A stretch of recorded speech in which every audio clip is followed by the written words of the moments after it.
अस्सलाम वालेकुम नाज़रीन, आप देख रहे हैं जस्तुजू न्यूज और मैं हूं अफरोज मुगल। पेश है आज की अहम खबर शामिल करते हैं। गुलशन हदीद मलिर से इंसानियत की खिदमत हमारा अज़म कैंप बराए सैलाब मुतासरीन सज्जाद शेख वेलफेयर एसोसिएशन रिस्वा सिंध के फाउंडर मोहतरम सदरुद्दीन शेख और उनकी टीम की जानिब से गुलशन हदीद फेज 1 के सिंधु चौक अल हदीद चौक पर सैलाब मुतासरीन के लिए कैंप लगाया गया, जिसमें लोगों ने राशन, कपड़े, कंबल व दीगर नया पुराना सामान जमा करवाना शुरू कर दिया, जबकि बहुत सारे लोगों ने नकद रकम भी जमा करवाई।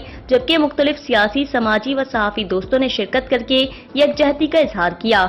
मजीद अवाम को अपील की कि तमाम मुअज़्ज़िज़ देखने, पढ़ने और सुनने वाले अहले वतन को सैलाब मुतासरीन की मदद के लिए अपना फर्ज निभाएंगे। जारी करदा बरकत अली शेख, मरकजी तर्जुमान रिस्वा सिंध रजिस्टर्ड।